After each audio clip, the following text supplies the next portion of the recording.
ආයුබෝවන් දරුදරයනි අපි අද පාඩමේදී සාකච්ඡා කරන්න යන්නේ 6 වන ඒකකයට සම්බන්ධ දෙවන පාඩම් කොටස.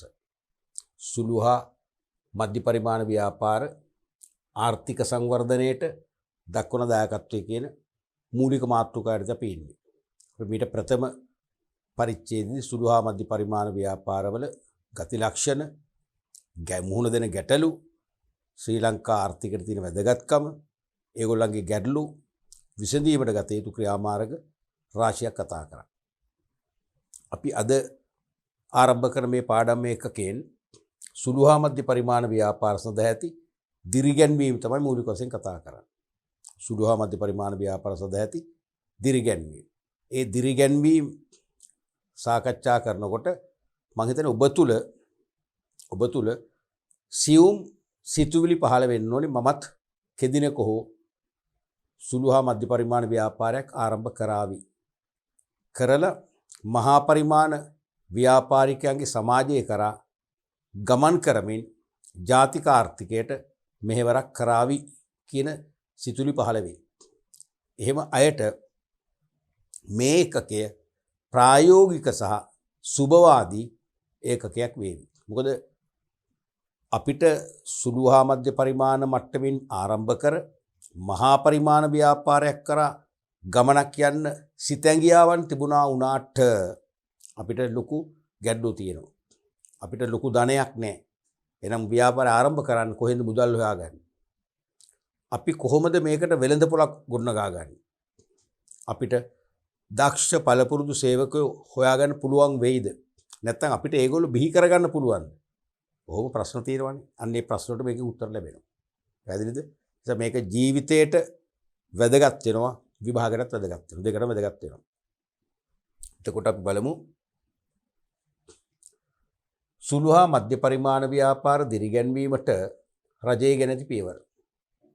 සුළු හා මධ්‍ය පරිමාණ ව්‍යාපාර දිරිගන්වන්න රජයේ ගෙන ඇති පියවර. ඔබට මේකට එකතු කරන්න පුළුවන් අපිට කළ හැකි යෝජනාත්. තේරෙනවද? මේ රජයේ ගෙන ඇති පියවර කීපයක්ම තියෙනවා, රසක් තියෙනවා. ඒක අපි ප්‍රධාන කාණ්ඩ දෙකකට බෙදනවා. එකක් මූල්‍යමය දිරිගැන්වීම, අනිත් එක මූල්‍යමය නොවන දිරිගැන්වීම. එකක් මූල්‍යමය දිරිගැන්වීම, අනිත් එක මූල්‍යමය නොවන දිරිගැන්වීම. මූල්‍යමය දිරිගැන්වීම කියන්නේ ව්‍යාපාරිකයන්ගේ නැත්නම් සුළු හා මධ්‍ය පරිමාණ ව්‍යාපාරිකවලට ප්‍රවේශ වෙන ව්‍යාපාරිකයින්ගේ ආරම්භක ස්ථාවර ප්‍රාග්ධන අවශ්‍යතාවය සහ දෙවනු ඇතිවන කාරක ප්‍රාග්ධන අවශ්‍යතාවයට අදාළ විසඳුම් තමයි මූල්‍යමය දිරිගැන්වීම කියලා කියන්නේ. තමයි මූල්‍යමය දිරිගැන්වීම කියලා කියන්නේ. තේරුණානේ? දැන් බොහෝ සුළු ව්‍යාපාරිකයින්ට දරුවනේ ඔබ දන්නවා තමන්ගේ ඉතුරු කරගත්ත ධනයක් නැහැ. විශාල ඉතිරි කරගත්ත ධනයක් නැහැ. හිතවතෙක්ගෙන් ඥාතියෙක්ගෙන් ඉල්ලුවත් ඒගොල්ලෝ ලේසියෙන් දෙන්නේ නැහැ. අපි අතමාරුවක් නැත්නම් ණය මුදලක් දෙන්නේ ආපසු අය කරගන්න පුළුවන් කෙනෙකුට. එහෙම නේද? දැන් ආපසු අය කරගන්න පුළුවන් කෙනෙක්, සල්ලි ධනෙ ගොඩක් තියෙන කෙනෙකුට අපි ණය දෙන්න ආසයි.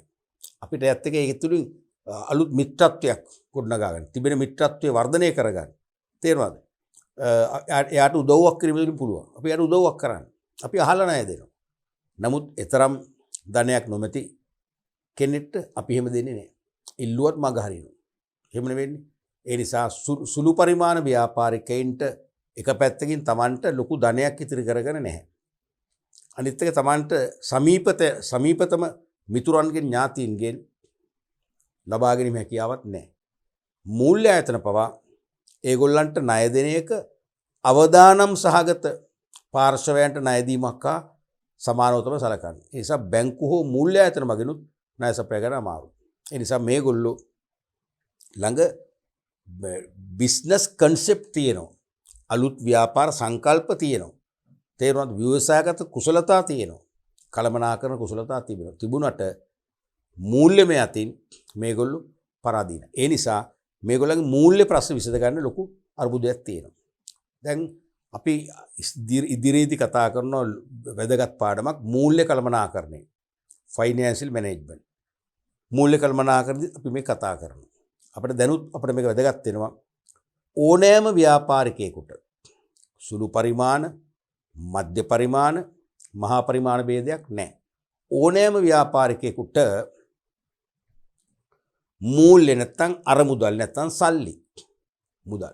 සල්ලි අවශ්‍යයි. ඕනෑම ව්‍යාපාරිකයෙකුට මූල්‍ය සල්ලි අවශ්‍යයි. මුදල් අවශ්‍ය වෙන්නේ ප්‍රධාන අවශ්‍යතා දෙකකට. එකක් ස්ථාවර ප්‍රාග්ධන අවශ්‍යතා.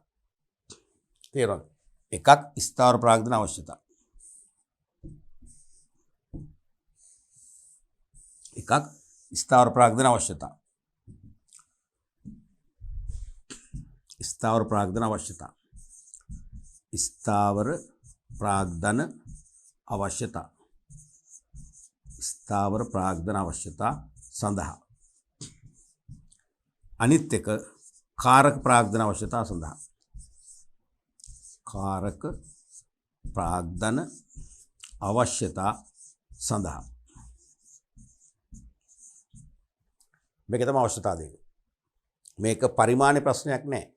පොදුවේ ඕනම ව්‍යාපාරිකයෙකුට අරමුදල් අවශ්‍ය වන අවශ්‍යතා දෙක ඇහුවොත් මූල්‍ය කළමනාකරණයේදී අහන විභාගෙට මේ දෙක තමයි අවශ්‍ය වෙන්නේ. මේ ස්ථාවර ප්‍රාග්ධන අවශ්‍යතා කියලා කියන්නේ දිගුකාලීන වත්කම් නැත්නම් ස්ථාවර වත්කම් ජනනය කර ගැනීමට අවශ්‍ය අරමුදල් අවශ්‍යතාවය. සමහර විට ඉඩම් මිලදී ගන්න වෙනවා. එහෙම නැත්නම් ගොඩනැගිලි.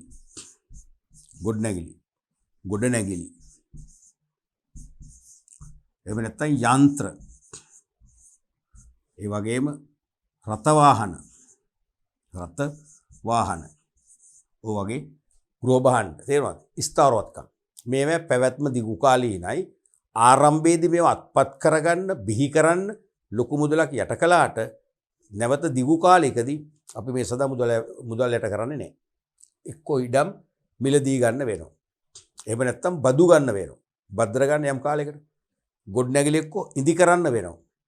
එක්කෝ ඉදි කරපු එක සල්ලි වලට මිලදී ගන්න වෙනවා. නැත්නම් ගොඩනැගිල්ල භද්‍ර ගන්න වෙනවා. යන්ත්‍රෝපකරණ තේම යන්ත්‍රෝපකරණ එක්කෝ මිලදී ගන්න වෙනවා. නැත්නම් කල්බදු ක්‍රමයට ලීසින් කරලා ලීසින් පහසුකම් මැනතේ පාවිච්චි කරන්න ගන්න වෙනවා. රථ වාහනත් එහෙමයි. ඉතින් මේකට පේරෝනේ ඉඩම්, ගොඩනැගිලි, යන්ත්‍ර, රථ වාහන, පරිගණකයන්ට, ගෘහ භාණ්ඩ මේ කියන ස්ථාවර වත්කම් වලට විශාල මුදලක් ආරම්භයේදී ඕනේ. සුළු පරිමාණ ව්‍යාපාරිකයා මුහුණ පාන බැරෑරුම්ම ගැටලුව තමයි ප්‍රබලම ගැටලුව තමයි මේක. ස්ථාවර ප්‍රාග්ධන අවශ්‍යතා සපුරා ගන්න කොහොමද කියන්නේ? මොකටද මේ ස්ථාවරත්වම ජනිත කරන්නේ? එතකොට ඒගොල්ලන්ට ඒ සදා තමන්ගේ ඉතිරි කිරීම ප්‍රමාණවත් නැහැ.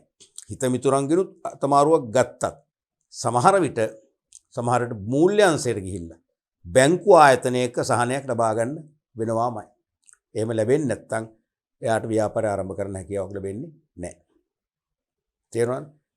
කොහොම හරි අපි හිතමු සුළු පරිමාණ ව්‍යාපාරිකයා තමන්ගේ ඉතිරි කිරීම තමන්ගේ පවුලේ සමාජිකයන්ගෙන් ලැබුණු මූල්‍ය දායකත්වය හිත මිතුරන්ගෙන් ලැබුණු ආධාර ටික කොහොම හරි කළමනාකරණය කරලා මේ தත්ත්වය සමනය කරගත්ත කියන්නකෝ.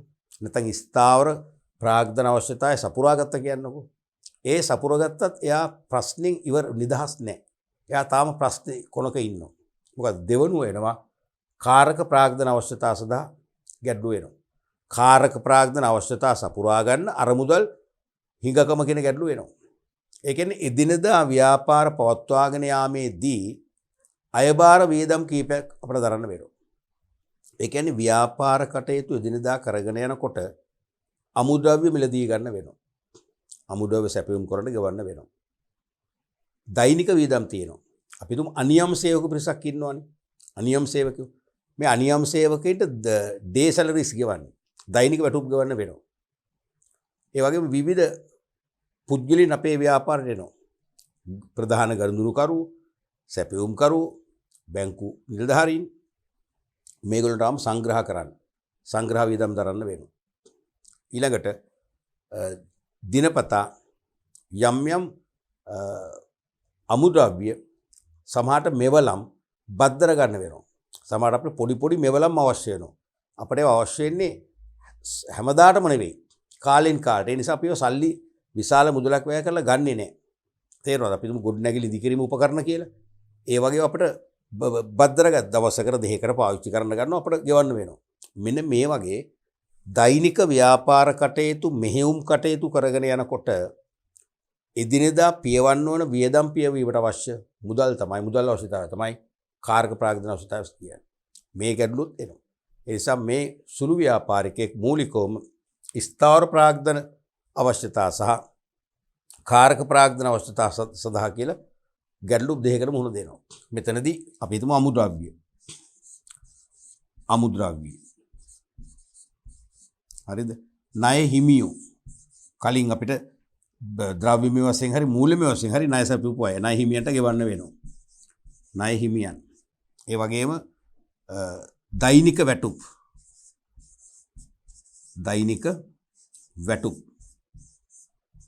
ඊට පස්සේ සංග්‍රහ වියදම්. ආදී වියදම් රසක් තියෙනවා. මෙන්න මේ ඕනෑම ව්‍යාපාරිකයෙකුට පොදු වෙනවා වගේම සුළු පරිමාණ ව්‍යාපාරිකයන්ට පොදු ගැටලුව තමයි ස්ථාවර ප්‍රාග්ධන අවශ්‍යතා සහ කාරක ප්‍රාග්ධන අවශ්‍යතා සපුරා ගැනීමට අවශ්‍ය අරමුදල් හිඟකම්. මෙන්න මේකට දීපු උත්තරය තමයි මොකද්ද? මූල්‍යමය දිරිගැන්වීම කියලා අපි කතා කරන්නේ. ස්ථාවර ප්‍රාග්ධන අවශ්‍යතා සහ කාරක ප්‍රාග්ධන අවශ්‍යතා සඳහා දීපු විසඳුම් කීපය තමයි මූල්‍යමය දිරිගැන්වීම කියලා කියන්නේ. මොනවද? එකක් තමයි කෙටි කාලීන ණය සැපීම. කොහෙන්ද? රජයේ බැංකුවලින්. ඒ විතරක් නෑ, පෞද්ගලික අංශයේ බැංකුවලින්. රාජ්‍ය මෙන්ම පෞද්ගලික අංශයේ බැංකු වලට අපි කියන පොදුවේ බැංකු අංශය. නැත්තම් මූල්‍ය පද්ධතිය දෙකම හරි. බැංකු අංශය එක්ක මූල්‍ය පද්ධතිය. මේ බැංකු අංශයවත් බැංකු ආයතන මගින් කෙටි කාලීන ණය සපයනවා. සමහර විට අපි අපේ ඉතිරි කිරීම අපි ළඟ තිබිච්ච දේපල ස්වර්ණාභරණ වෙන්න පුළුවන්. උකස් කරලා අපි ස්ථාවර ප්‍රාග්ධන අවශ්‍යතා සපුර ගත්තා. ඒක අපි කොහොම හරි තරණය කළා. අපිට ගැටලු දැන් අවශ්‍ය අමුද්‍රව්‍ය වලට ගෙවීම කරන්න. දෛනිකව වැඩ කරන සේවකයන් දින වැටුප් ගෙවන්න. අන්න ඒකට අපිට පුළුවන් බැංකු අයිරාවක් ලබා ගන්න. නැත්තම් මාස 3කින් ආපසු ගෙවන්න කෙටිකල් ණයක් ලබා ගන්න. නිසා මූල්‍ය ආයතන සුළු පරිමාණ ව්‍යාපාරිකයන්ට එවැනි කෙටි කාලීන ණය සපයනවා. ණය සැපීම ඒගොල්ලන්ගේ විශේෂම කාරක ප්‍රාග්ධන ඌනතාවය සපුරා ගන්න උදව් කරනවා. අනිත් එක තමයි දිගු කාලීන ණය සැපීම. දැන් සමහර විට කාරක ප්‍රාග්ධන අවශ්‍යතාවයට පෙර අපිට අපේ පළවෙනි අවශ්‍යතාවය ස්ථාවර වත්කම් ජනනය කරගන්න ස්ථාවර ප්‍රාග්ධන අවශ්‍යතාවය බලපානවා. අපේ ඉතිරි කිරීම මදි නම් පවුලේ සමාජිකයන්ගේ උදව් උපකාරات ලැබෙන්නේ නැත්නම් ඒගොල්ලෝ ලබා දෙන හැකියාවක් නැත්නම් හිත මිතුරන්ගෙනුත් ආධාරයක් නැත්නම් මේ ව්‍යාපාරය කෙසේ හෝ ආරම්භ කර සාර්ථක කර ගැනීමේ අභිලාෂයක් තියෙනවා නම් මොකද වෙන්නේ? මූල්‍ය ආයතනයක පිහිට පතන්න වෙනවා. බැංකුවක පිහිට පතන්න වෙනවා. එහෙනම් අපිට ගන්න මොකද මේ අපි තුමු ඉඩම් මිලදී ගන්න. ගොඩනැගිලි ඉදි කරන්න. මිලියන ගණන් ණය ගන්න වෙනවනේ. ඒක මාසෙන් දෙකකින් ගවන්න බෑ. ඒ නිසා අපිට දරන්න පුළුවන් මට්ටමේ ණය වාරිකයක් මාසිකව ගෙවීමේ එකඟත්වය මත නැත්නම් කිවිසුමක් ඇති කරගෙන බැංකුවත් එක්ක අවුරුදු 3 4 5 6 ඒ වගේ කාලයකට ගන්න වෙනවා. ඉතින් ඒව එහෙමත් ණය දෙනවා. ඉතින් ඒ මගින් අපේ පළවෙනි මූල්‍ය ගැටලුව වන ස්ථාවර ප්‍රාග්ධන ඌනතාවය සපුරා ගන්න පුළුවන්කම ලැබෙනවා. තේරුණානේ? එහෙනම් අපි මුලින් කිව්ව ස්ථාවර ප්‍රාග්ධන ගැටලුවට උත්තරය තමයි මේ දෙවෙනි එක. දිගු කල ණය සැපීම. ඊට පස්සේ කාරක ප්‍රාග්ධන ඌනතාවය සපුරා ගන්න දීපු උත්තරය තමයි කෙටි කල ණය සැපීම. තුන්වෙනි එක තමයි මූල්‍යමය ආධාර සැපීම. මොකක්ද ළමයි කියන්නේ? මූල්‍යමය ආධාර සැපීම. මූල්‍යමය ආධාර සැපීම. දැන් මේවා ණයනේ. මේ තියෙන ණය. මේ ණය. මේ දෙකම ණය. මේ දෙකම ණය. තේරුණාද? මොකද්ද මේ ආධාර කියන්නේ? මොකද්ද මේ ආධාර කියන්නේ? ආධාර කියන්නේ එක්කෝ ණයක්. එක්කෝ සහන ණයක්. සහන ණය. එහෙම නැත්නම් මූල්‍ය ප්‍රදානයක් විය හැකි. මේ දෙකෙන් ඕනම එකක්. තේරෙනවද? මූල්‍යමය ආධාරකම එක්කෝ සහන ණයක් නැත්නම් මූල්‍ය ප්‍රධානය. ඒ දෙකම කියනවා ආධාර කියලා. ඒ කියන්නේ මේකෙදි මූල්‍ය ආධාරකෙදි වෙන්නේ අපිට ණය මුදලක් දෙනවා. ඊටාම දිගු කාලයක් තිස්සේ. ඊටාම සුළු වාරික වශයෙන් ගෙවන්න. එහෙම නැත්නම් අපිට ණය දෙනවා සාමාන්‍ය වාරික වලින් අය කරනවා පොලිය ඊටාම අඩුයි. ඒක පොලියක් නැහැ. තේරුණාද? පොලියක් නැතු දුන්නත් එක ණයක් නේ. එහෙනම් පොලිය නැහැ කියන්නේ ලොකු දෙයක්. වාරික වශයෙන් ගෙවන්න තියෙන්නේ. එක්ක සුළු පොලියක් එකතු කරලා දීර්ඝ කාලයක් තිස්සේ ගෙවන්න දෙනවා. එතකොට ණය වාරිකය අපිට දරන්න පුළුවන් වාරිකයක් වෙනවා. අන්න ආධාරය. එහෙම නැත්නම් මූල්‍ය ප්‍රදානයක්. මොකද්ද මේ මූල්‍ය ප්‍රදානයක් කියන්නේ? මූල්‍ය ප්‍රදානයක් කියන්නේ අපිට අපේ මූල්‍ය අවශ්‍යතා සපුරා ගන්න මුදල් ප්‍රමාණයක් දෙනවා ආපසු අය කරන්නේ. බොහෝ වෙලාවට රාජ්‍යංශයෙන් ඔක් කරනවා. රාජ්‍යංශයෙන් කරන ඕක. ඔබ දන්නවා කෘෂි කාර්මික ව්‍යාපෘතිවලදී සමහර දැන් අපි කුරුඳු වගාව කියලා. කුරුඳු වගා කරුවන්ට කුරුඳු වගා බිම්වල තියෙන අපි කියනවා ගමේදී කියන වාර දානවා කියලා. වාර කියන්නේ ඒ කුරුඳු සමහර තැන්වල ගස් මැරිලා සත්තු විනාශ කරලා ඒකට නැවත පැල සිටවල අර වගාව සම්පූර්ණ කරන්න. ඒ සඳහා දෙනවා ආධාරයක්. අපි තුමු අක්කරයක රුපියල් 10000ක් කියලා පැල අරගන්න, පැල තවාන් වලින් සල්ලි වලට ගන්න, කුරුඳු වල් කපන්න, ලේබ කම්කරු කුලී ගෙවන්න 10000ක් දෙනවා අක්කරයකට. ඒතර ඒක ආපහු ගන්න යන්න ආධාරයක්. එහෙම නැත්නම් පොල් වගා කිරීම මණ්ඩලයෙන් අපි හිතමු කෘෂි කාර්මික ව්‍යාපෘතියක් වශයෙන් පොල් වත්තක් වගා බිමක් පවත්වගෙන යනකොට දැන් පොල් ගස් තියෙනවනේ වයසට යනවා අපි ඔය හැමෝම වයසට ගිහලා පොල් ගස් වත්තෙන් ඉවත් කරන කාලයක් තියෙනවා. ඉවත් කරන කාලේ කිට්ටු වෙනකොට ඒ පොල් වගා කිරීමේ මණ්ඩලයේ ශ්‍රේෂ්ඨ නිලධාරීන් වතු වලට ගිහිල්ලා කියනවා මේක තව අවුරුදු 3කින් අපි අයින් කරන්න වෙනවා. දැන් ඉඳන්ම අපි පොල් පැල ටිකක් වවමු. ඒතර ඒවට ආධාර දෙනවා. අක්කරයකට යම් මුදලක් දෙනවා. ඒවා අපසු අය කරන්නේ නැහැ. ඒ මගිනුත් සුළු පරිමාණ ව්‍යාපාරිකයන්ගේ මූල්‍ය ප්‍රශ්න විසඳන්න පුළුවන්කම ලැබෙනවා. තව තියෙනවා ඔය කර්මාන්ත ව්‍යාපෘතිය. ඒක දැන් දැනට අත්විඳලා තියෙන්නේ අඩාල වූ කර්මාන්ත පුනරුත්ථාපන ණය යෝජනා ක්‍රමය. අඩාල වූ කර්මාන්ත පුනරුත්ථාපන ණය යෝජනා ක්‍රමය කියලා ක්‍රමයක් තියෙනවා. ඒ කියන්නේ දිගු කාලයක් සාර්ථකව පවත්වාගෙන ගියා. දිගු කාලයක් සාර්ථකව පවත්වගෙන ගියා. නමුත් නව තාක්ෂණය නිවැරදිව ආදේශ කර නොගැනීම හෝ නව නිෂ්පාදිත කාලීනව කාලෝචිත ලෙස අලුත් නිමෙවුම් මාකට් එකට හඳුන්වා නොදීම නිසා පවතින නිෂ්පාදන සිය නිමෙවුම් යල් පැනීම සහ තරඟකාරීත්වයට ඒ නිසාම සාර්ථකව මුහුණ දෙන්න නොහැකි වීම මත ව්‍යාපාර අඩපණ වුණා. කලක් දියුණුම ව්‍යාපාර ඒකයි අඩාල වූ කර්මාන්ත කියන්නේ ඒකයි. දියුණු තත්ත්වෙ තිබිච්ච කර්මාන්ත අඩාල වුණා. ඒව නැවත ප්‍රකෘතිමත් කරන්න ලාභදායී කර්මාන්ත බවටපත් කරන්න තමයි මේ ණය ක්‍රමය ගෙනාවේ. ඒක තමයි අඩාල වූ කර්මාන්ත පුනරුත්ථාපනය කිරීමේ ණය යෝජනා ක්‍රමය කියන්නේ. අන්නේ ණය ක්‍රමය යටතේ ඒ අඩාල වූ කර්මාන්ත මෙහෙමයි නැවත ව්‍යාපෘති වාර්තාවක් හදලා එක්ක ව්‍යාපාර සැලැස්මක් හදලා පෙන්වන්න ඕන බැංකුවට අපිට මේ ව්‍යාපෘතියට මෙන්න මේ වගේ නවීන යන්ත්‍ර ආදේශ කරගත්තොත් පැරණි යන්ත්‍ර අයින් කරලා මේ නවීන යන්ත්‍රය ක්‍රියාත්මක කරන මේ වගේ ශ්‍රමිකයන්ට පුහුණුවක් අසවල් ආයතනයෙන් වියදම් කරලා කරගත්තොත් අපිට නැවත ගුණාත්මක භාණ්ඩ හදන්න පුළුවන්. අපේ තාම භාණ්ඩ වලට පැවති භාණ්ඩ වලට වෙළඳපොළ තුල පැවති සන්නම් නාමය නැත්නම් වෙළඳ ලකුණට පැවති ආකර්ෂණය කීර්ති නාමය මතකේ ඉවත් වෙලා නැහැ. අපිට තියෙන්නේ තාක්ෂණයේ නිවැරදිව දාගෙන ගුණත්ව වැඩි කරන්න පමණයි කියලා අපි ඔප්පු කරන්න ඕන බැංකුවට තහවුරු කරන්න ඕන සාක්ෂි ඇතුව. එහෙම වුණොත් අපිට ඒගොල්ලෝ දෙනවා ආධාරයක්. ඒකෙත් දෙනවා යම් මුදලක්. ඒකත් අපිට දෙන්නේ ආපසු අය කරගන්න නෙවෙයි. ප්‍රධානය. ඒ ඔක්කොම ආධාර. ඊළඟට බදු සහන ලබා දීම. බදු සහන ලබා දීම. දැන් බදු කියන්නේ මොකක්ද? බදු කියන්නේ මූල්‍යමයයක් තියෙන එකන්නේ. දැන් ව්‍යාපාරිකයන්ගේ උපයන එක්ක විකුණුම් ආදායම් මත එක්ක ලාභ මත අය කරනවා රජයේ බදු. මොනවද? එකතු කළ අගේ මත බද්ද. වැට් බද්ද. තව එකක් ව්‍යාපාර පිරිවැටුම් බද්ද. අය කරනවනේ. මෙන්න මේ බදු අය කරනකොට අපිට බදු සහන ලැබෙනවා නම් ඒකත් මූල්‍ය මෙදිරියන්නේමත් තමයි. මොකද කිසියම් සුළු පරිමාණ ව්‍යාපාරිකයෙක් වසරකදී දේශීය ආදායම් දෙපාර්තමේන්තුවට ලක්ෂ 5ක බදු මුදලක් ගෙවන්න තියෙනවා නම් තේරෙනවද? ඒ බදු මුදලෙන් අඩු ගානේ 20%ක්වත් අයින් කරනවා නම් ලක්ෂ 4යි ගෙවන්නේ. ඒකත් සහනයක්නේ. තේරෙනවද? ඒකත් සහනයක්. එහෙනම් 120ක හරි 120ක හරි 25ක හරි සහනයක් දෙනවා කියන්නේ ගෙවිය යුතු බදු මුදලට අපි බදු මුදල අපිට වියදමන්නේ. තේරෙනවද? බදු පිරිවැයක් වශයෙන් බදු වියදමක් වශයෙන් වැය කරන්න තිබු මුදලින් කොටසක් අපිට ඉතුරු වෙනවා. අන්න අපිට ඒකත් මූල්‍යමය ආධාරයක් වෙනවා. එහෙනම් ඒකත් අනිවාර්ය මූල්‍යමය දිරිගැන්වීමක් වෙනවා. ඊළඟට ප්‍රතිමූල්‍යන පහසුකම් ලබා දීම. තේරෙනවද මේක? ප්‍රතිමූල්‍යන පහසුකම්. ප්‍රතිමූල්‍ය කියන්නේ රීෆයිනෑන්සින් කියන එක. රීෆයිනෑන්සින් කියන එක. රීෆයිනෑන්සින්.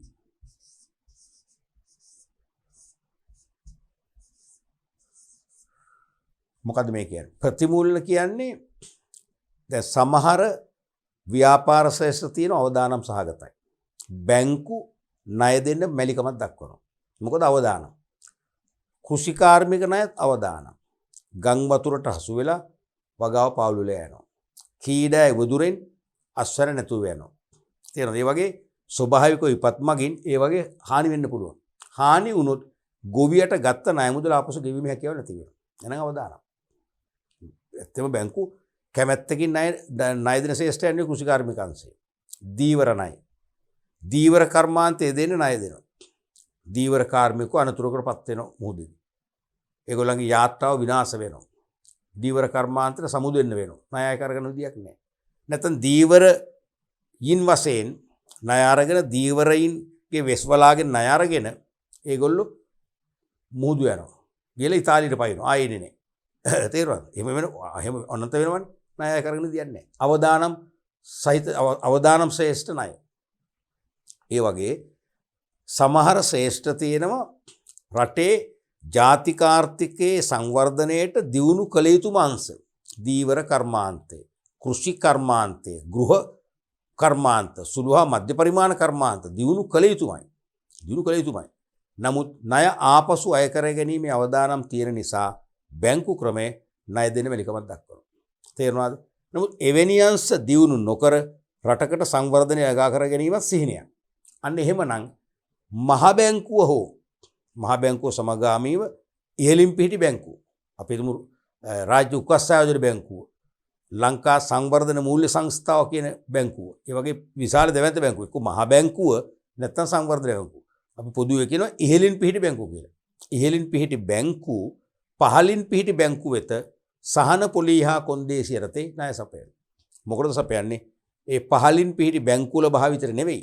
මේ ණය සපයන ආයතන විසින් හදපු ණය වැඩසටහන යටතේ අදාළ පුද්ගලයන් තෝරලා ණය මුදා හැරීම සඳහා.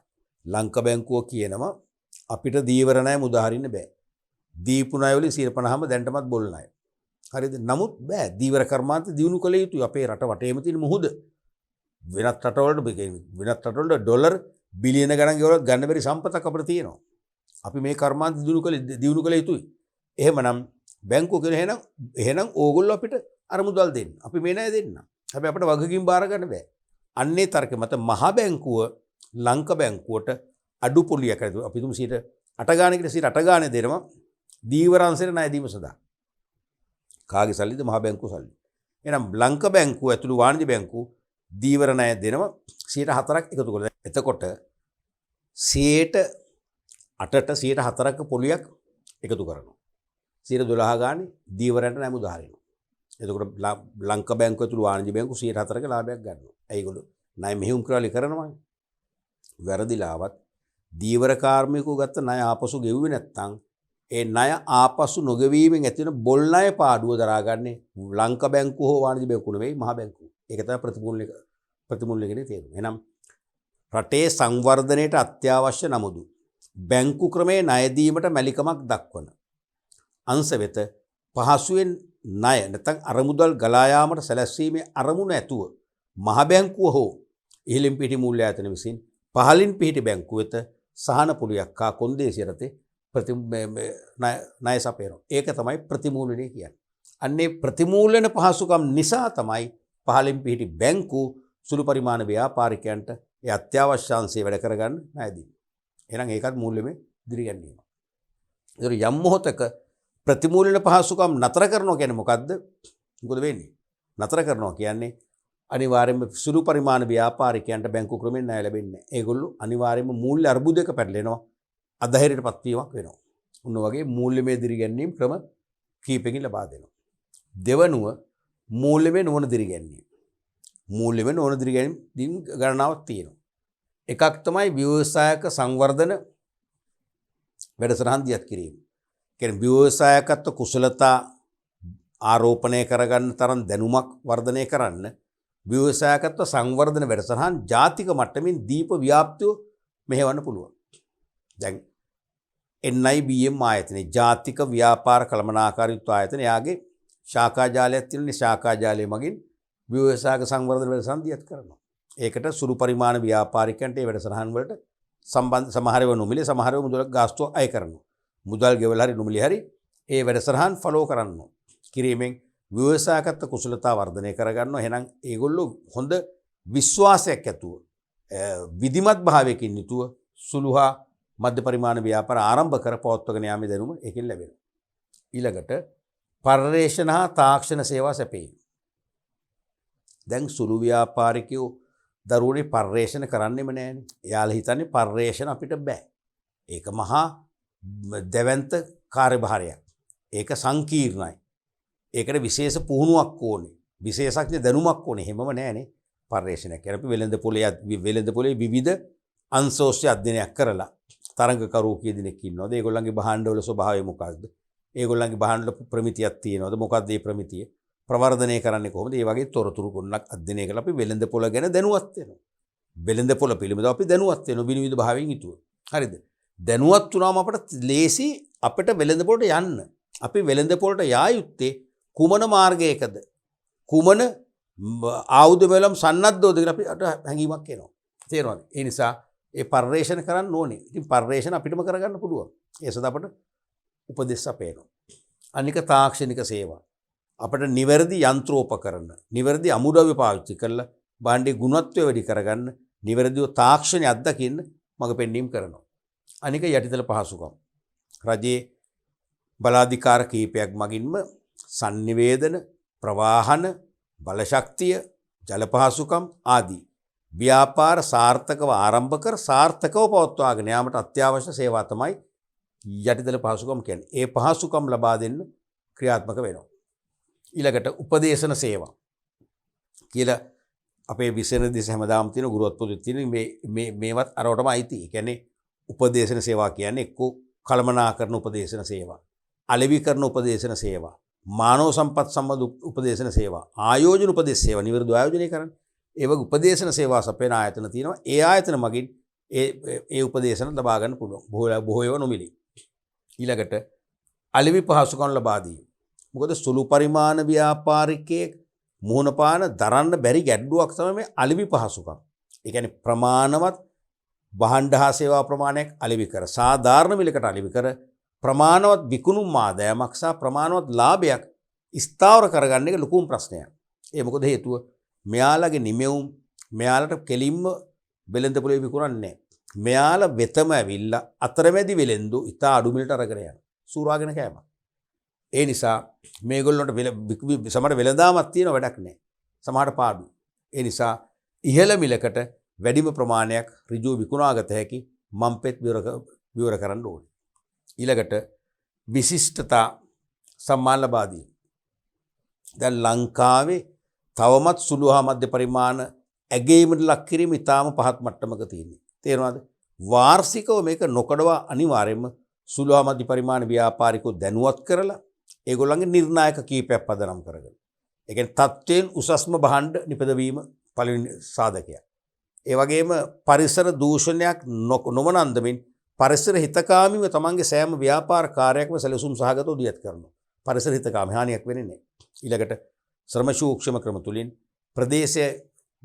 ප්‍රදේශයේ වැඩි පිරිසකට රැකියා අවස්ථා විවර කරනවා. රැකියා අඩු වෙන්නේ රැකියා වැඩි කරනවා.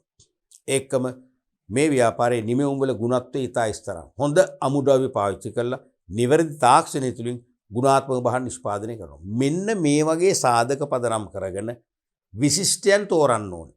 තේරෙනවද? විශිෂ්ටයන් තෝරලා අර අවරෝහණ ක්‍රමයට අංක 1 අංක 2 තෝරලා අඩු ගානේ විශිෂ්ටයන් 10 දෙනෙක් නැත්නම් 5 දෙනෙක් නැත්නම් එක එක ශ්‍රේෂ්ඨ වලින් අපි කෘෂි කාර්මික ශ්‍රේෂ්ඨ සුළු පරිමාණ ව්‍යාපාරලේ විශිෂ්ට 3 දෙනයි. දීවර ශ්‍රේෂ්ඨයේ සුළු හා මධ්‍ය පරිමාණ ව්‍යාපාරවලින් විශිෂ්ටය 3 දෙනයි. ආදි වශයෙන් තෝරලා සම්මාන දෙන්න ඕනේ. එතකොට සෑම ශ්‍රේෂ්ඨයක්ම ආවරණය වෙනවා. සමස්ත ව්‍යාපාරික ශ්‍රේෂ්ඨයේම විශිෂ්ටව හයිලයිට් වෙනවා. එතකොට ඒක සම්මාන දීලා මදි. ඒ සම්මාන පිරිනැමීම ඒගොල්ලෝ වෙනුවෙන් ප්‍රශංසා මුඛයෙන් ඒගොල්ලන්ට ස්තුතිපූර්වක ආමන්ත්‍රණය කරන විශේෂ දේශනයක් පැවැත්වීමේ සෑම දෙයක්ම සමාජ ජාල ඔස්සේ විශේෂයි. මොකද දැන් ගොඩාක් සමාජ ජාල වලට සම්බන්ධයිනේ. තේරෙනවද? Facebook, Twitter වගේ ඒ සමාජ ජාල ඔස්සේ ප්‍රසිද්ධ කරන්න ඕනේ. අඩු ගානේ රජේ හරිනම් රජයේ පෞද්ගලික අංශ දෙකේම රූපවාහිනී ගුවන්විදුලි නාලිකා තුලින් එක්ක විශේෂ වැඩසටහනක් වශයෙන් ප්‍රසිද්ධ කරන්න ඕනේ. නැත්තම් ප්‍රවෘත්ති විකාශනයේ ඔස්සේ ප්‍රසිද්ධ කරන්න. දීලා අනිත් අය කියන්නේ සම්මාන නොලැබූ සුළු පරිමාණ ව්‍යාපාරිකෝ තමන්ගේ ව්‍යාපාරික කටයුතු තමන්ගේ සිස්ටම් වෙනස් කරමින් විශිෂ්ට ගණයේ ව්‍යවසායකයෙක් නැත්නම් ව්‍යාපාරිකයෙක් වෙනවා කියන චින්තනයට පත් කරලා වැඩ කරලා ඒගොල්ලන්ට ලබන අවුරුද්ද වෙන විට සම්මාන ලබන තත්ත්වයට උසස් කරන්න පෙළඹීමක් ඇති කරන්න ඕනේ. එහෙම වුණොත් අනිවාර්යයෙන්ම සුළු පරිමාණ ව්‍යාපාරිකයෝ මීට වඩා ඉක්මනින් තමන්ගේ ඉලක්ක කරා කාර්යක්ෂමව ගමන් කරමින් මහා පරිමාණ ව්‍යාපාර ලෝකේ සමාජිකයෙක් නැත්නම් කොටස්කරුවෙක් වෙන්න ක්‍රියාත්මක වෙනවා ඇති. අපි බලමු ඊළඟ කොටස. අපි මෙතෙන් සිට මේ අපි කතා කරපු ටික අපි විශ්ලේෂණය කරමු. මොකද විශ්ලේෂණය කළා අහන නිසා. සුළු හා මධ්‍ය පරිමාණ ව්‍යාපාර සඳහා සපයන දිරිගැන්වීම් හා ඒවා සපයන ආයතන. අපි දැන් එහා පැත්තෙන් කියපුවම තමයි. තේරුණාද? සුළු හා මධ්‍ය පරිමාණ ව්‍යාපාර සඳහා සපයන දිරිගැන්වීම් සහ ඒව සපයන ප්‍රධාන ආයතන කීපයක්. පළවෙනි එක තමයි තාක්ෂණ සේවා. Technical services. තාක්ෂණ සේවා. මොකද්ද මේ තාක්ෂණ සේවා කියන්නේ? මොකද්ද තාක්ෂණ සේවා කියන්නේ? දැන් මම දන්නවා මම දැන් පන්ති කාමර දේශනවලදී හම්බුලෙස නැත්නම් රැන්ඩම්ලි ළමයිගෙන් අහනවා මොකද්ද තාක්ෂණය කියන්නේ? මොකද්ද තාක්ෂණ සේවා කියන්නේ? තේරෙන්නේ නැහැ. ගොඩක් අය දන්නේ නැහැ. ඒ සමහර අය විෂය නිර්දේශයේ දරුවනේ අරගෙන යන්නේ අර මූලික ටික කරගෙන යනවා. පත්‍රයක් බලද්දී හෙඩ්ලයින් ටික කියවන් යනවා. හෙඩ්ලයින් එකට තියෙන අනුකොරස් කියවන්නේ. එතකොට තමයි දන් චුට්ටයි. තේරුණාද? ඒක හරි අසම්මතයි. ඒ නිසා සම්මත ක්‍රමය තමයි අපි සෑම සංකල්පයක්ම සෑම ඒකකයකින්ම අපිට දෙන පණිවිඩ දිනවනේ. පණිවිඩ තුනක් අපි පණිවිඩ තුනම අපි තේරුම් ගන්න ඕනේ. මූලික පණිවිඩ විතරක් කරන් හරියන්නේ නැහැ. මේ තාක්ෂණික සේවා කියන්නේ මතක තියාගන්න. තාක්ෂණය කියන්නේ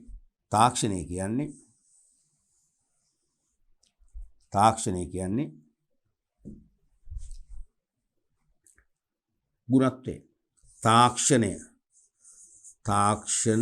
තාක්ෂණික සේවා නැත්නම් තාක්ෂණික සේවා කියන්නේ නිමෙවුම් ගුණත්වය.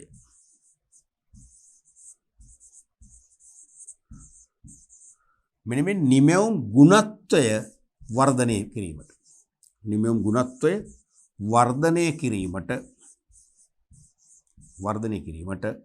ඉවහල් වන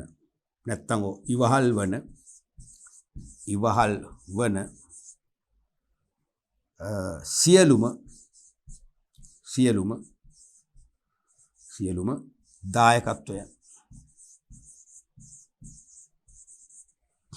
තේරුණාද? තාක්ෂණ සේවා කියන්නේ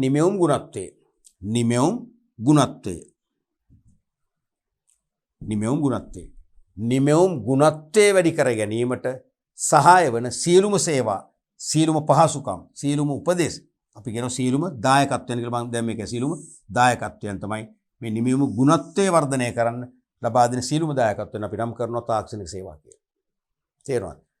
කිසියම් ව්‍යාපාරයක භාණ්ඩවල ගුණත්වයේ ස්තරම් වෙන්න එපා. ගුණත්වයේ ඉහළ ගියොත් තමයි මහා පරිමාණ ව්‍යාපාරිකයා වෙළඳ පොලේ ඉන්නවා. වෙළඳ පොලේ සක්‍රිය වන මහා පරිමාණ ව්‍යාපාරිකයා එක පැත්තකින්. තව පැත්තකින් භාණ්ඩ ආනයනය කරලා වෙළඳ පොලේ අලෙවි කරන ආනයන නියෝජිතය ඉන්නවා. මේ දෙන්න මැද්දේ ඉඳගෙන අපිටත් ප්‍රමාණවත් වෙළඳ පොලක් දිනන්න පුළුවන් වෙන්නේ අපේ භාණ්ඩේ නිෂ්පාදනයේ ගුණත්වයේ ඉහළ ගියොත් පමණයි. ඒ නිසා වටිනාම එක සේවයක් තමයි මේ තාක්ෂණික සේවා. අනේ ගුණත්වයේ වර්ධනය කරගන්න ලබා දෙන ඕනෑම සේවාවක්, ඕනෑම පහසුකමක්, ඕනෑම ක්‍රමයක් අපි නම් කරනවා තාක්ෂණික සේවා කියලා. පැහැදිලිනේ? එතකොට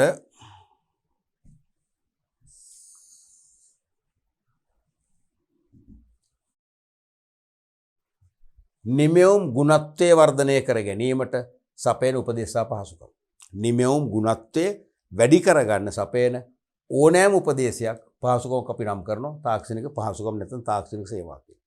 උදාහරණයක් වශයෙන් නිවැරදි යන්ත්‍ර, නිවැරදි අමුද්‍රව්‍ය, නිවැරදි ශිල්ප ක්‍රම, නිවැරදි කම්හල් පිරියත, නිවැරදි ප්‍රමිති හා තත්ත්ව පාලන උපදෙස් ලබා දුන්නොත් ඒ සෑම උපදේශයක් මගින්ම සුළු හා මධ්‍ය පරිමාණ ව්‍යාපාරිකයාගේ නිමෙවුමේ ගුණත්වය වැඩි කරගන්න පුළුවන්. ගුණත්වය වැඩි කරගන්න පුළුවන් නම් මේ සියලු මඟ පෙන්වී මේ සියලු සේවා මොනවද? තාක්ෂණික සේවා වෙනවා. ඔබ තේරුම් ගන්න අපි සමහර භාණ්ඩ නිපදවන්න පාවිච්චි කළ යුතු යන්ත්‍ර තියෙනවානේ. දැන් අපි හිතමු අපි වායු සමනය කරන යන්ත්‍ර අලුත් වැඩියා කරන පුංචි ව්‍යාපාරයක් මම දන්න කෙනෙක් මේ ළඟදී එහෙම ඕපන් කරමමත් ගියා. ඒ වගේ එකට යාට පොඩි ආයුධ මේවලම අවශ්‍යයිනේ. තේරෙනවද? වැකුම් ක්ලීනර් අවශ්‍යයි. අර හුලං ප්‍රෙෂර් එකක් තියෙන අවශ්‍යයි. ඒකෙදි පොඩි මැෂින් ගන්න පුළුවන්. නමුත් ඒකෙන් නියම විදිහට දූවිලි කඩාගෙන යන්නේ නැහැ. ඒ මැෂින් එක අභ්‍යන්තරයේ පිරිසිදු වෙන්නේ නැහැ. ඒකට යාට අනිවාර්යයෙන්ම ගන්න වෙනවා. ඒකට ගැළපෙන තියෙන මැෂින්. ඒ කියන්නේ සමහර තියෙනවා අර වැකුම් කරන ඒවා ඒකේ පිටතට ඩස්ට් එක එන්නේ නැහැ. තේරෙනවද? ඩස්ට් එක එළියම ඇතුළටම යන්නේ. අන්න ඒ වගේ නිවැරදිව ගත්තොත් තමයි ඒ වායු සමන යන්ත්‍රයේ අභ්‍යන්තරයේ පව හොඳින් පිරිසිදු කරලා අපේක්ෂිත සිසිලස නැත්නම් කූල් එක ලබා දීලා ඒ සේවාව හොඳ වෙන්නේ. එහෙම වුණොත් තමයි අපි යාට නැවත වැඩක් දෙන්නේ. තේරෙනවද? ඒ වගේ නිවැරදි යන්ත්‍ර පාවිච්චි කළේ නැත්නම් අපි සපයන භාණ්ඩයේ හෝ සේවාවේ ගුණත්වය පහළ යනවා. එහෙනම් නිවැරදි යන්ත්‍ර පාවිච්චි කරන මඟ පෙන්නනවා. අනික අමුද්‍රව්‍ය. බාල අමුද්‍රව්‍ය පාවිච්චි කරන වාද ගුණත්වයක් නැත. ඒ නිසා තත්ත්වයෙන් උසස් නිමෙවුමක් බිහි කරන්න අපේක්ෂා කරනවා නම් අනිවාර්යයෙන්ම හොඳ තත්ත්වය උසස් තත්ත්වයේ අමුද්‍රව්‍ය පාවිච්චි කරන්න මඟ පෙන්නනවා. අනිත් එක ශිල්ප ක්‍රම සහ විදි මෙතඩ්ස්. දැන් යම්කිසි නිමෙවුමක් ගුණාත්මකව නිපදවන්න අපිට තියෙන විකල්ප ක්‍රමවේද. ඒ විකල්ප ක්‍රමවේද පිළිබඳ දැනුවත් කරනවා. ඒනුත් හොඳම විකල්ප ක්‍රමවේදේ භාවිතා කරන්න කියලා අපිට පොඩ්ඩක් පෙළඹවීමක් කරනවා. ඒ මගින් අපි නිවැරදි ශිල්ප ක්‍රම යොදාගෙන නිෂ්පාදනය කිරීමෙන් ගුණත්වය වර්ධනය කරගන්නවා. ඊළඟට කම්හල් පිරියත ෆැක්ටරි ලේඅවුට්. ඒ කියන්නේ මොකද්ද? කර්මාන්තශාලාවක් ඇතුලේ යන්ත්‍ර උපකරණ සේවක කටයුතු වලින් සමන්විත වැඩ ස්ථාන. අපි ඒකට කියනවා වැඩ ස්ථාන work stations නැත්නම් කාර්ය ස්ථාන work stations. තේරෙනවද? කාර්ය ස්ථාන කිසියම් අනුපිළිවෙලකට ස්ථානගත කරලා ඒ සියලු වැඩ ස්ථාන ක්‍රමානුකූලව සම්බන්ධීකරණය කරනවා. ඒක තමයි කම්හල් පිරිතක් කියන්නේ. දැන් සිලෝන් කෝල්ඩ් ස්ටෝර්ස් සමාගමේ එනම් අලියා සිසිල් බීම සමාගමේ අලියා බීම නිෂ්පාදනය කිරීම මම කීපවරක් බැලුවා. මම රජයේ පාසලේ සේවය කරන කාලේ මගේ ශිෂ්‍යයෝ මම අරන් ගිහලා තියෙනවා පෙන්නන්න. ඒකේ තියෙන ක්‍රමවේදයක්. පළවෙනි කාර්ය ස්ථානයේදී වැඩ ස්ථානයේදී බෝතල් සේදන යන්ත්‍රයක් තියෙනවා. බෝතල් මිනිස්සු අර වටේට තියෙන එකට දානවා. දැම්මම දාලා ඊට පස්සේ ලොක් වෙනවා. ඊට පස්සේ උණු වතුර දාලා අනිත් පැත්තට ගහනවානේ. විස බීජනාශක දාලා හොඳට ප්‍රෙෂර් කරනවානේ. හොදලා ඊට පස්සේ අනිත් පැත්තට ගමස වැකුම් කරනවා. වියලි වායු වල මේක තෙතයින් කරනවා. ඊට පස්සේ බෙල්ට් එකට වැටෙනවා. ඊළඟ තැනට ගියන් පස්සේ අවශ්‍යව දැන් අපි හිතමු නෙක්ටෝ පෙර වෙන්නේ එක පැත්තකට බෝතල් යනවා. ඔරෙන්ජ් රස්න අනිත් පැත්තට ගිහලා පෙර ඊළඟ මැෂින් එකේ මූඩිය වදිනවා. ඊළඟ මැෂින් එකේ ලේබල් එක ඇලවෙනවා. ඊට පස්සේ අර මිනිස්සු කීප දෙනෙක් ඉඳලා ටට්ටක් ගාලා අර මේ ඇසුරුම් උපකරණ වලට ඒ ටික දානවා. දැන් ඕක බලන්න පිළිවෙලක් තියෙන ඉපේ.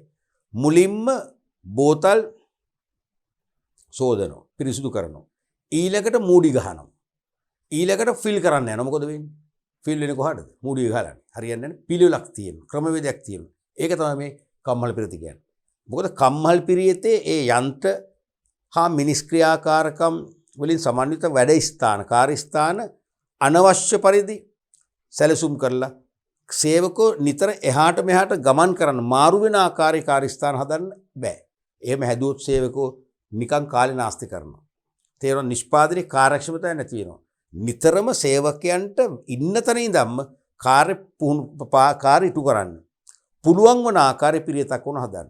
අවශ්‍ය දේ තමයි හැම වෙලාවෙම ලැබෙන බෙල්ට් එකේ. නැත්තම් අර මේ මොකද ගමන් කරන චක්‍රීය තහඩු මත ලැබෙනවා. ඇවිදින දෙයක් නැහැ.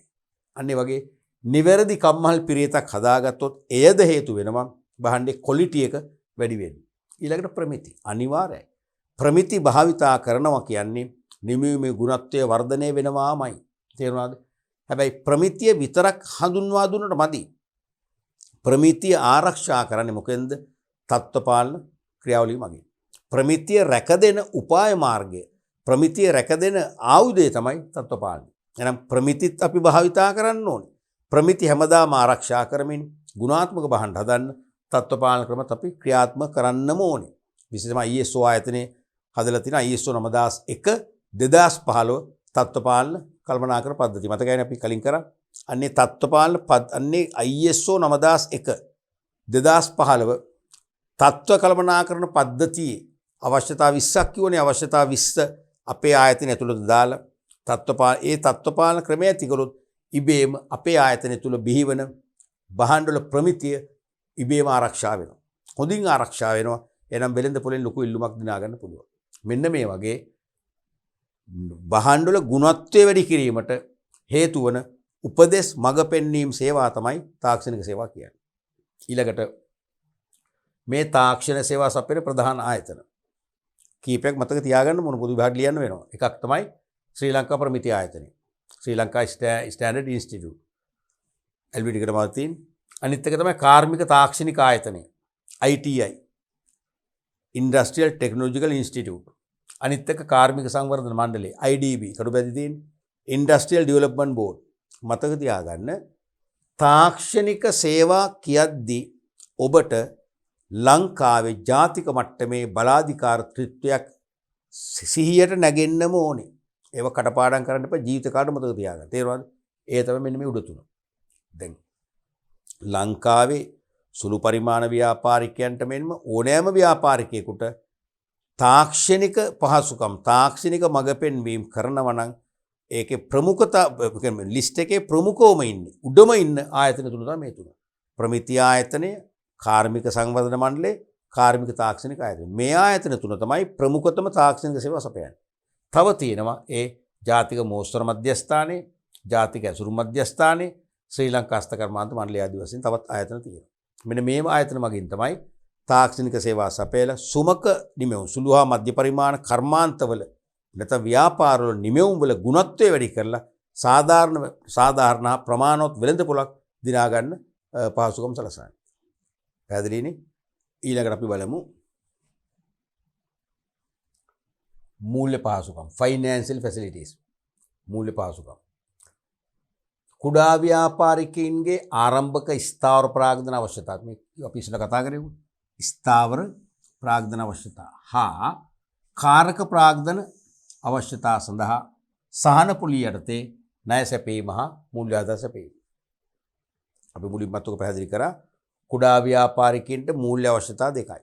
එකක් ස්ථාවර ප්‍රාග්ධන අවශ්‍යතා.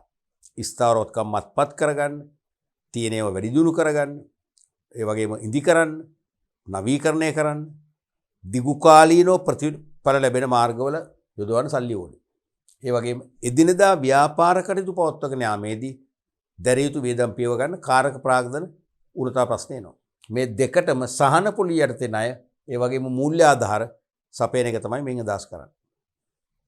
එතකොට මූල්‍ය පහසුකම් සපයන ආයතන ගොඩක් තියෙනවා. ඒ තමයි වාණිජ්‍ය බැංකු, අංක 1 වාණිජ්‍ය බැංකු, ජාතික ව්‍යවසාය සංවර්ධන අධිකාරිය, ජාතික ව්‍යවසාය සංවර්ධන අධිකාරිය, National Enterprises Development Authority. මෙන්න මේ ගැන විශේෂයක් කියන්න ඕනේ. මේක 2018 අවුරුදු බොහොම මෑත කාලේ ආරම්භ කරන්නේ. 2018 අවුරුද්දේ 2019 අවුරුද්දේ මේක ආරම්භ කරන්නේ. මේ කියන්නේ ලංකාවේ සුළු පරිමාණ ව්‍යවසායකෝ, ඒ කියන්නේ නවෝත්පාදන බිහි කිරීමේ දක්ෂතා තියෙන, තේරෙනවද?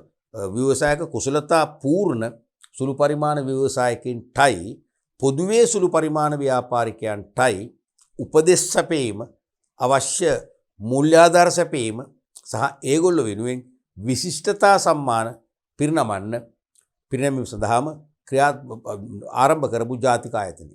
මේකට වෙන සම්බන්ධතා නැහැ. මහා පරිමාණ ව්‍යාපාරවල කිසිම දායකත්වයක් මේගොල්ලෝ දෙන්නේ නැහැ. සුළු පරිමාණ ව්‍යාපාර සඳහාමයි මේක පිටෙන්නේ. ඒ නිසා මේකෙන් අපි ඉස්සරහට බලමු මීට වඩා හොඳ පුළුල් සේවයක් සුළු පරිමාණ කර්මාන්ත දියුණු කරන්න ලැබේවි. ඊළඟට ශ්‍රී ලංකා සුළු හා මධ්‍ය පරිමාණ කර්මාන්ත මණ්ඩලය. Sri Lanka council for small and medium scale industries කියන එක. මේ තියෙන සුළු හා මධ්‍ය පරිමාණ කර්මාන්ත මණ්ඩලය. මේ කියන්නේ දරුවනේ සුළු හා මධ්‍ය පරිමාණ ව්‍යාපාරිකයන්ට සමාජිකත්වයේ ගත හැකි මව් ආයතනයක්. සුළු හා මධ්‍ය පරිමාණ ව්‍යාපාර ශේෂ්ත්‍රයේ ඉන්න අයට සමාජිකත්වය අරගෙන ඒගොල්ලන්ටම ඒගොල්ලන්ගේ සුබ සාධනය සඳහා පිහිටුවගත්ත අම්මා කෙනෙක් මව් ආයතනයක් තමයි. ඒගොල්ලොත් අනිවාර්යයෙන්ම මේගොල්ලන්ට විශිෂ්ටතා සම්මාන පිරිනමන්න මුදල් ආධාර දෙන්න ක්‍රියාත්මක වෙනවා. ඊළඟට ව්‍යවසායක ප්‍රාග්ධන සමාගම් වෙන්චර් කැපිටල් කම්පැනිස්. ඒ කියන්නේ මේගොල්ලෝ ලංකාවේ සංවර්ධන ව්‍යාපෘති නැත්නම් රටේ සංවර්ධනයට හේතු වන ඍජුවම රටේ සංවර්ධනයේ වේගවත් කරන පුළුල් කරන ව්‍යාපෘති වෙනුවෙන් ණය සැපීම තමයි මේ වෙන්චර් කැපිටල් කම්පැනිස් වලින් කරන්නේ. ඊළඟට සංවර්ධන බැංකු ඩෙවලොප්මන්ට් බැංක්ස් වචනේ අර්ථෙම තේරෙනවනේ. සංවර්ධන බැංකු කියන්නේ රටේ සංවර්ධනයේ මූලික ඉලක්ක කරගත් බැංකු. රටේ සංවර්ධනයේ ළඟා කර ගැනීමේ අරමුණෙන් විවිධ වූ සංවර්ධන ව්‍යාපෘති වෙනුවෙන් ඒ වගේම සංවර්ධන ව්‍යාපෘති වල නියුක්ත ව්‍යාපාර වෙනුවෙන් ණය ආධාර කරන ආයතන තමයි මේ. ඒතර ඒගොල්ලන්ගේ අරමුණු ලාභේ නෙවෙයි. මෙන්න මේ වගේ මූල්‍ය ආයතන කීපයක් මගින් මේ පහසුකම් සපයනවා. පැහැදිලිනේ? අපි මේකේ විස්තර තම තියනවා කරන්න. මේක ගත්තේ අර පාඩම පිළිවෙලට කරන්න ඕකපට දැන් මේ ආයතන මගින් ලංකාවේ සුළු හා මධ්‍ය පරිමාණ ව්‍යාපාර දියුණු කිරීමට දියත් කරපු මෑත කාලීන නව ණය යෝජනා ක්‍රම තියෙනවා. ඒකෙන් එකක් සාමාන්‍යයෙන් විභාගයට අහනවාමයි. තේරෙනවද අපි ඒ ටික අවසානට ගුණ කරලා තියෙනවා. රයිට්. අපි ඊළඟ කොටසට යමු. අලෙවි පහසුකම්. sales facilities.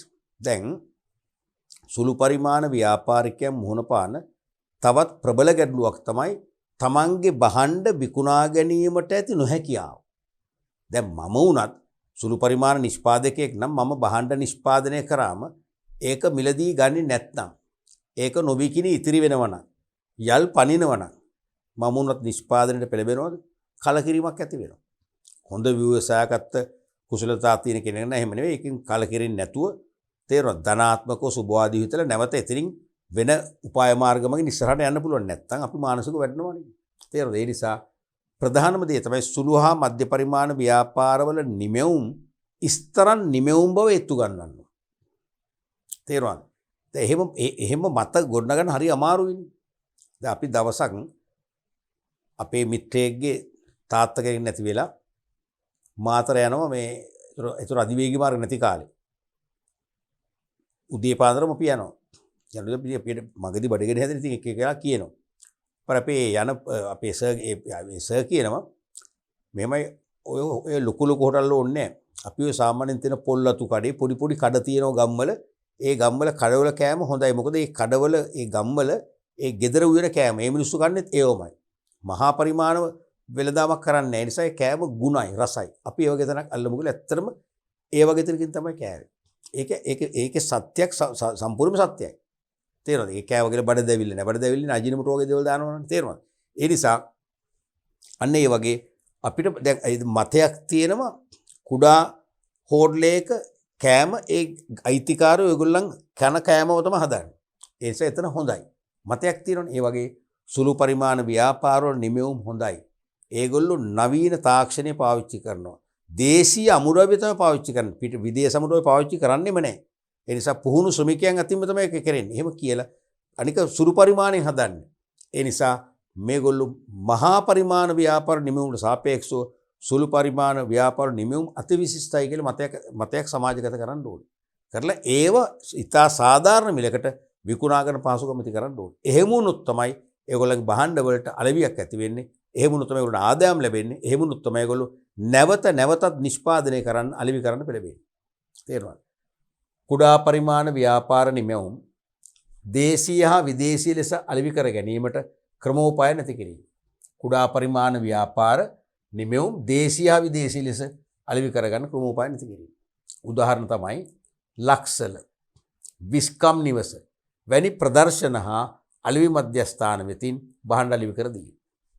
ලක්සල මේකෙන් දරුවනේ ලක්ෂණ කියන ශ්‍රී ලංකා හස්තකර්මාන්ත මණ්ඩලය. ශ්‍රී ලංකා හස්තකර්මාන්ත මණ්ඩලය ලංකාවේ ප්‍රධාන නගර කීපයකම මේ ලක්ෂල කියලා ප්‍රදර්ශන හා අලෙවි මධ්‍යස්ථාන පවත්වාගෙන යනවා. මේ ෂෝරූම් එක වැඩ දෙකක් කරනවා. එකක් භාණ්ඩ ප්‍රදර්ශනය කරනවා. ඒකයි ප්‍රදර්ශන කියන්නේ. ප්‍රදර්ශන හා අලෙවි. අනිත් එක එතනට එන අය මේ භාණ්ඩ මිලදී ගන්න ඇනවුමක් කරොත් ඒ ඇනවුම අනුව භාණ්ඩ විකිණීමක් කරනවා. භාණ්ඩ ප්‍රදර්ශනය කරලා තොරතුරු සපයලා දැනුවත් කරනවා. හරිද? ඒකම මිලදී ගන්න ඉල්ලීමක් කරාම විකිණීමක් කරනවා. එහෙනම් එතන වැඩ දෙකම කරනවා. ඉතින් මේ දැන් ඇත්තටම මේව ගැන දන්න අය කෙලිම මේ තැන් වලට යනවා. දැන් උදාහරණයක් වශයෙන් මගේ අයියගේ යහළුවෙක් ආවා. එයා සිංහල කෙනෙක්. ජර්මනි ඉඳන් මෙහෙට ආවේ. එයා ශ්‍රී ලංකා රෙස්ටුරන්ට් එකක් ඕපන් කරනවා එහි මියුනික් නගරේ. තේරුණාද? ඒ ශ්‍රී ලංකා රෙස්ටුරන්ට් එකට ඔය කලාල පැදුරු ඒ වගේම අර ටේබල් මැට්ස් තියෙන පන් වලින් හදපු ඒ වගේ දේශීය මෙවලම් තමයි එයා ගෙනිච්චේ. එයා ඉතින් අපිට කිව්වා අපි ගිහිල්ලා ඒක තෝරගමු කියලා. පස්සේ අපි කොහෙද යන්නේ? ඒ ඉතින් විස්කම් නිවසේ අපිට වඩා දන්නවා. ලක්ෂල එයා නම් කරනවා. එයා ඒකෙන් නෙට් එකෙන් ඒව හොයාගෙන අවිල්ලා තියෙනවා. තේරෙනවද? ඒ නිසා ඒව තව සමාජගත කරන්න ඕන. ලංකාවේ කලාත්මක භාණ්ඩ සම්ප්‍රදායික භාණ්ඩ ගන්නව නම් මෙන්න මේ තැනකට යන්න කියලා. එහෙනම් ලක්ෂල මගින් භාණ්ඩ ප්‍රදර්ශනය තොරතුරු සැපීම විකිණීම කරනවා. අනික විස්කම් නිවස. ඒ කියන්නේ මොකක්ද මේකෙන් විස්කම් නිවස කියන්නේ කුඩා කර්මාන්ත දෙපාර්තමේන්තුව. කුඩා කර්මාන්ත දෙපාර්තමේන්තුව විසින් අනුමත කරපු කුඩා පරිමාණ ව්‍යාපාරිකයන්ගේ නිමවුම් අර වගේම ප්‍රදර්ශනය කරලා තොරතුරු සපයලා අලෙවි කරලා දෙනවා. ඉතින් එහෙම දුන්නම දැන් අපි පුරුදු වෙනවානේ. දැන් මට වුණත් ඒ විස්කම් නිවස ගැන වැඩි මතකයක් තිබුණේ නැහැ. මම දන්නවනමුත් මතක තිබුණේ නැහැ. අර අපේ මිත්‍රයා අයියගේ මිත්‍රයා ඇවිල්ලා ගියන් පස්සේ මම බලන්න කොච්චර මෙතන දේවල් තියෙනවද? කොච්චර වටිනා දේවල් තියෙනවා. ශ්‍රී ලාංකීය ලකුණ සංකේතවත් කරන ඕනේ මේ තැන්වල කියලා අපි දැනුවත් වුණානේ. ඊට පස්සේ මම දන්න කීප දෙනෙක් එතනට යොමු කරා. ඒ වගේ මෙන්න මේ ප්‍රදර්ශන අලෙවි මධ්‍යස්ථාන මගින් භාණ්ඩ ප්‍රදර්ශනය කරලා අලෙවි කර දෙනවා. අනික විදේශ වෙළඳපොළට උචිත ලෙස භාණ්ඩ නිමාව හා ඇසුරුම් උපදෙස් ලබා දී. දැන් ඔකට ජාතික ඇසුරුම් මධ්‍යස්ථානයේ ප්‍රමුඛයි. ජාතික ඇසුරුම් මධ්‍යස්ථානයයි ජාතික මෝස්තර මධ්‍යස්ථාන දෙකම. තේරුණාද? විශේෂයෙන්ම විදේශ වෙළඳපොළට උචිත ලෙස භාණ්ඩ වල නිමාව සහ ඇසුරුම්.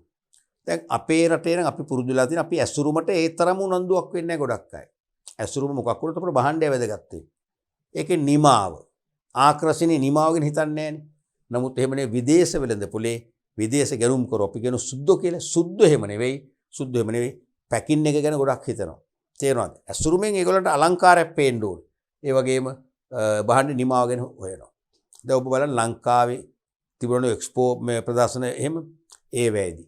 ඊට පස්සේ ගියාම BMC එකේ විවිධ ප්‍රදර්ශන තියෙනවනේ. ජාත්‍යන්තර මට්ටමේ. ගියාම බලන්න සමහර ලංකාවේ ග්‍රීන් ටී එක බ්ලැක් ටී එක බ්‍රවුන් ටී හොඳම තේ තුනනේ. මේ තේ ග්‍රෑම් සමහරට 50ක් 100ක් වගේ දාන්නේ පැකින් එක. පැකින් එක මොකද සමහරට සුදු යකඩ වලින් හදපු ශ්‍රී ලංකාවේ පෞරාණික සිද්ධාස්ථාන තියෙන අලංකරණය කරපු බොක්ස් එකක්. ලස්සන පෙට්ටියක්. ඒක සීවට්ටයක් වශයෙන් තියාගන්න පුළුවන්. සමහරට පං ආශ්‍රිත මෙවලම් මගින් හදපු පොඩි බොක්ස් එකක්. ඒක නිවසේ අලංකරණ උපකරණයක් වශයෙන් පාවිච්චි කරන්න පුළුවන්. ඉතින් මම නිකන් හිතනවා ඒ තේකොළ ග්‍රෑම් 100ක් රුපියල් ඕන නම් 500ක් කියමුකෝ. නමුත් රුපියල් 3000ක් 5000ක් විතර වියදම් කරන පැකින් එකකට. මොකද මේ පැකින් එකෙන් තමයි විදේශ ගැනුම්කරු ආකර්ෂණ දිනාගන්නේ. අපි ඒව දන්නේ නැහැනේ. අපි දැනුවත් කරනවා. ජාතික මෝස්තර මධ්‍යස්ථානේ, ජාතික ඇසුරු මධ්‍යස්ථාන තියෙන ඒවට. තේරුණාද? ඊළඟට විදේශ සල්පිල් හා ප්‍රදර්ශන තුල ප්‍රදර්ශන හා අලෙවි කුටි තුලින් භාණ්ඩ හඳුන්වා දී ඇනවුම් ලබා දීමට ක්‍රියා කිරීම. හරි වැදගත්නේ. අන්තර්ජාතික වශයෙන් වෙළඳ සල්පිල් හා ප්‍රදර්ශන තියෙනවා. ප්‍රදර්ශනයක් කියන්නේ එක්සිබිෂන් එකක්. භාණ්ඩ විකුණන්නේ නැහැ. භාණ්ඩ හඳුන්වා දීම, තොරතුරු ලබා දීම විතරයි කරන්නේ. ඇනවුමක් කරනවා. ඒ ඇනවුම ඒගොල්ලෝ ලිඛිතව බාර ගන්නවා.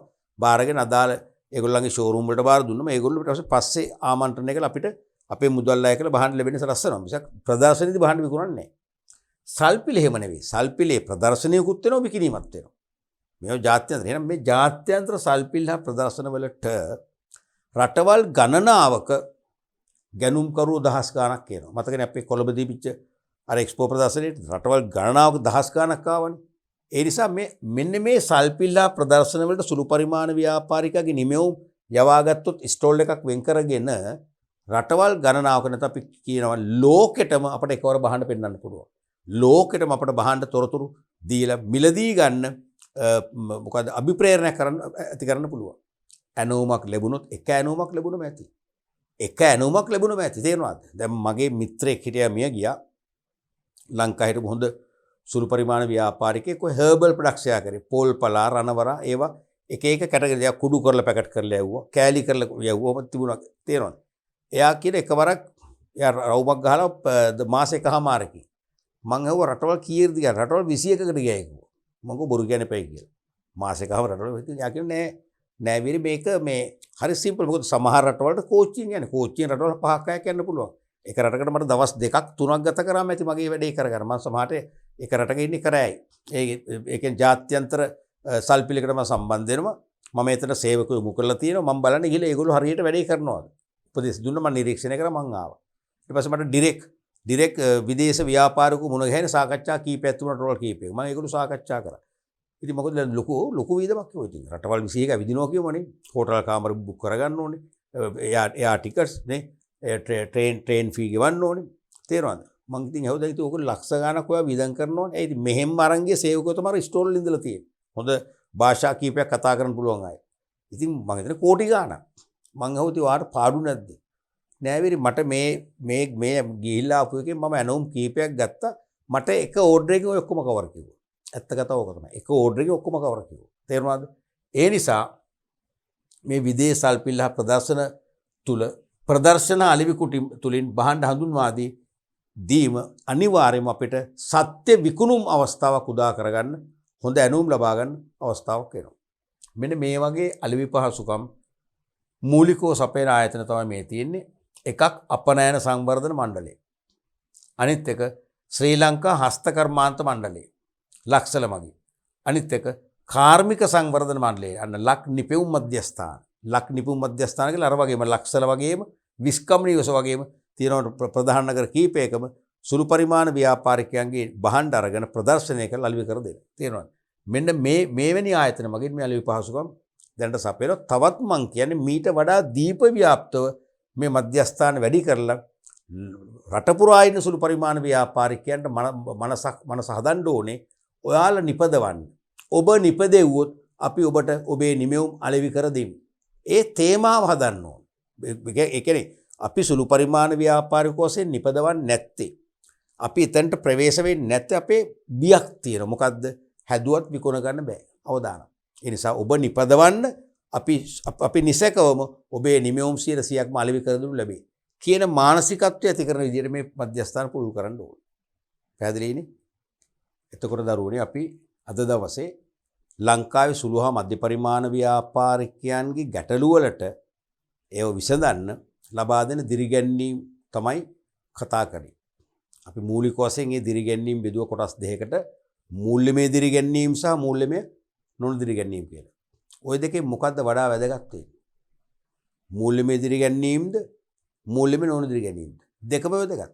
ඇතැම් අයට සල්ලි තියෙනවා. ඒගොල්ලන්ට අවශ්‍ය වෙන්නේ මූල්‍යමය නොවන ඔය ආයතනික පහසුකම් ටික තමයි වැදගත් වෙන්නේ.